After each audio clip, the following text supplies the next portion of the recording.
دا یو انتهایی اهم مسله ده چې هر یو انسان پرې کې مبتلا دی.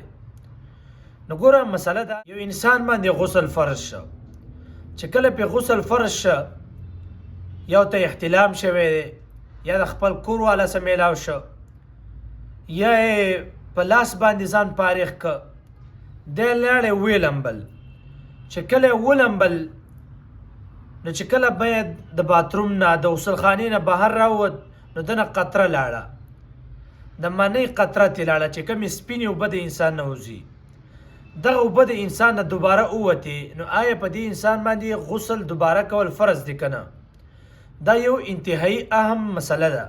چې هر یو انسان پرې کې مبتلا دی. نو ګوره مسله دا ده چې کله په انسان باندې غسل دا واجب شه او فرض شه او دا لاړې ویلمبل، چې کله بیا واپس رالی او دنه د منۍ قطره ووته او په جټکه باندې دې نه ده وتلې، په سلو باندې دې ووتله،